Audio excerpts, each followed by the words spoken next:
good starting point when thinking about what we can find online and how the World Wide Web functions as a platform is to explore how the World Wide Web has allowed conventional media, that is content, information that we're used to seeing in print form, to evolve. Let's take some prominent examples. And let's start with those printed receptacles of all knowledge, those resources we refer to check, learn about new topics or check what we think we already know of knowledge, the reference works which are encyclopedias. The impulse driving the birth of the World Wide Web, that bid to share information amongst a group of people, was actually an iteration, another example of a well-established model. In 18th century Europe, an important intellectual movement called the Enlightenment came into being. This movement challenged long-held authorities of ideas and sought to explore knowledge in a new way, to shed light on existing and emerging ideas. An important artefact recording the new ways of thinking that define the Enlightenment is the Encyclopédie, an encyclopedia, derived from the Greek word for general education. This was a work which sought to define objects and ideas in a fresh way. It was a collaborative work, a work which required many contributors. This meant that different parts of this comprehensive record were written by different people. It was organised in alphabetical order and published in different volumes because of the sheer mass of information the work sought to offer its readers. The Encyclopédie was in many ways the brainchild of the French philosopher Denis Diderot.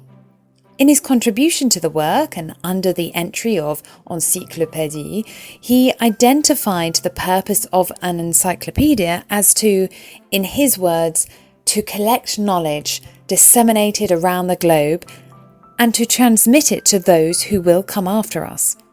And here he laboured this point about bringing lots of information together and sharing it for the greater good, to offer something to the human race. Certainly, the Encyclopédie did an impressive job of recording a mass of ideas. 17 volumes, large weighty tomes were produced. Together, these large books contained 74,000 articles or entries on different topics, collaboratively and produced by 130 individuals. Together, the work contained 21.7 million words. This was a project of monumental scale, which started in France but had far-reaching impact beyond French national borders, not just in its own time, the 18th century, but also subsequently. Now, the Encyclopédie was not a free resource by any means. All the information was published in these big volumes called folios, and these folio volumes were bought by the European elite, and they were bound with plush leather covers and gilded with family insignia and placed in the private libraries of grand houses. But the other details might well sound quite familiar.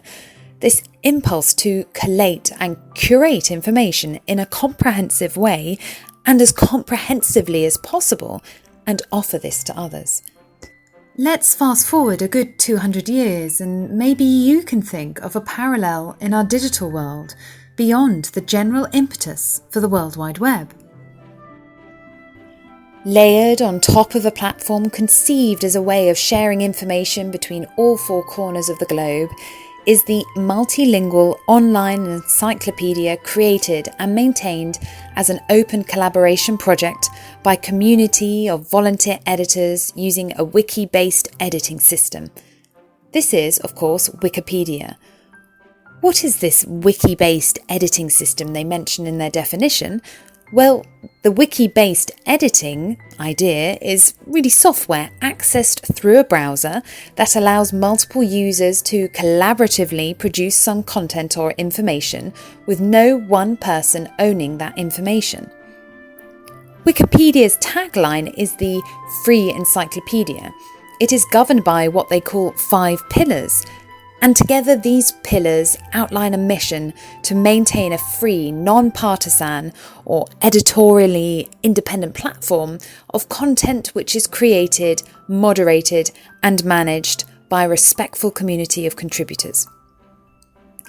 Since its launch in 2001, if we take into account the content spread across the 309 languages in which Wikipedia is now available, the resource has grown to a staggering 165,371,290 pages as of the last count in February 2020.